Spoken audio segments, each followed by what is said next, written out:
वो हम लोग गोरखपुर यात्रा पे जाइला तो वहाँ एक मेडिकल कॉलेज मिलेला जेकर नाम हवे बीआरडी मेडिकल कॉलेज। तो अक्सर हम लोगन के दिमाग में ये प्रश्न आवेला कि बीआरडी एकर नाम काहे पड़ल या केकरे सम्मान में एकर नाम रखल गइल बा। तो बीआरडी का पूरा नाम हवेला बाबा राघव दास या जेकरा के हम लोग पूर्वांचल के गांधी के रूप में जानीला। आज ही के दिने अर्थात 12 दिसंबर 1896 में जेकरा जन्म भइल रहे और 15 जनवरी 1958 में जेकर डेथ हो गई है। खास जेकर मूल आधार रहे कि हमें समाज सेवा करे, एक क्रांतिकारी के रूप में, एक संत के रूप में समाज में रह के लोगन के हित के वो बात करता है।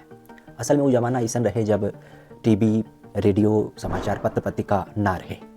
ऐसे में क्रांतिकारी जो विचारधारा रहे वो लोगन तक पहुँचावे के जो काम करते रहे लोकल स्तर पे, वो ऐसे लोग करते रहे।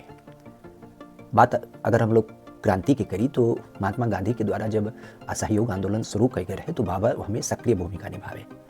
लोकल स्तर पे लोगन से ये बात बार बार आग्रह करे कि अंग्रेजन का हमें साथ ना देवे के। जब नमक सत्याग्रह चलाए गए तब बाबा के द्वारा ये आह्वान किए गए कि कैसे अंग्रेज हम लोगन के ऊपर जुल्म करते हैं, कानून बनाए के तो हमन का वो कानून का दमन करे है, विरोध करे है। भारत छोड़ो आंदोलन जब गांधी जी के द्वारा शुरू किया गया तो ये बात रखा गया कि कैसे हम लोगन के अंग्रेजन के खिलाफ होकर के अंग्रेजन के भारत से भारत छोड़ो आंदोलन का पूरा सहयोग देवे के। इवन क्रांतिकारी रहने की वजह से और क्रांति से जुड़ल रहने की वजह से अंग्रेजन के द्वारा इन्हें बहुत सताए गए। कई बार तो इनका के जेल भी भेजल गए, लेकिन बाबा रहे क्रांतिकारी। अच्छा, यही क्रांति के सोपान में एक काम इनके द्वारा किया गया है। बरहज में एक आश्रम स्थापित किया जहाँ जितना क्रांतिकारी लोग बाहर कर रहत रहे वो लोग आ करके वहाँ में रहें और अपनी क्रांति के एक आधारिक विचार दे पावे। इवन बाबा का एक दूसरा पक्ष रहे समाज सेवा, जन सेवा। और यह वजह से अगर देखल जाए तो जौन एक दलित परिवार या जकरा के हम कह सकीला कि एक गरीब परिवार होला, बाबा उनके अपने परिवार के सदस्य के रूप में जानत रहे। यहाँ तक कि वह समय छुआछूत बड़े टॉप लेवल पे रहे। तो छुआछूत के ज़माना में एक बीमारी चलते रहे कुष्ठ रोग, जहाँ होता रहा कि परिवार के सदस्य के ही लोग घर से निकाल देते हैं वो बीमारी के कारण। तो बाबा कहना ऐसा ना हो सही, ये लोग हमारे परिवार का सदस्य आवे और वही खातिर वो बरहज में ही एक आश्रम स्थापित करें जहाँ पे कुछ लोग इनका गरीबन का, दलितन का रहे का पूरा खाए का व्यवस्था रहे। बाबा का वह सेवा भाव, वह समर्पण देख के ही कहीं ना कहीं आज चिकित्सा क्षेत्र में हम लोग उनका याद रखिए खातिर गोरखपुर में जो मेडिकल कॉलेज बनावल बा वो वही सम्मान में बनावल बा।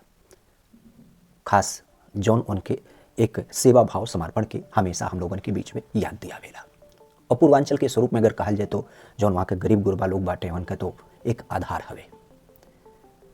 बाबा का एक दूसरा पक्ष भी रहा, उनका ये मानव रहा कि जो अंग्रेजी शिक्षा हम लोगों के बीच में दबाव से प्रसारित कल जात बा, कहीं ना कहीं हमन का जरूरत ना हवे। हमन का आपन शिक्षा, हमन आपन एक ऐसा व्यवस्था होके के चाहिए जौन लोगन के आगे बढ़ावे।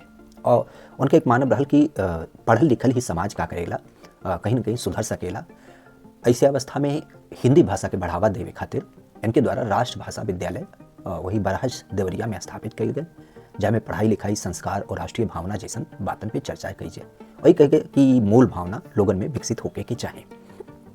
इवन अगर हम बाबा की बात करी, चूँकि बाबा हम बार बार शब्द इस्तेमाल करते ही तो एक मतलब उनका विचारधारा आध्यात्मिक या संत पहलू से संबंधित हल। तो बरहज आश्रम में अनंत महाप्रभु के यापन गुरु बनौले रहे और यही तरीके से संत समाज जौन होखेला, जौन उनका रहन सहन होला, वही के अपने जीवन में उतर ले रहे। चूँकि उनका मानवे रहल कि जन सेवा ही भगवान की सेवा होखेला, तो यह वजह से अगर हम कहीं तो राजनीति करे के हो, चाहे आंदोलन करे के हो या फिर गरीबन के सेवा करे हो, सब में लगभग उनका एक ही स्वरूप हमन के दिखाई देला और दिखाई देला आध्यात्मिक पहलू के साथ। आज वर्तमान में अगर हम बाबा राघव दास के नाम लेते हैं तो एक सच्चा देशभक्त के रूप में, एक ऐसा समाज सेवक के रूप में, जौन एक ऐसा संत रहने जौन बिना कोनो लोभ लालच के, बिना कोनो डर डरावन के और खाली एक टारगेट कि हमें बस सेवा करेंगे है। और यह कारण बा कि आज लोग इज्जत से, सम्मान से उनकरा के पूर्वांचल के गांधी के रूप में जाने लें और हमें लगा ये उपाधि उनकरा के लिए बिल्कुल सटीक बाटे।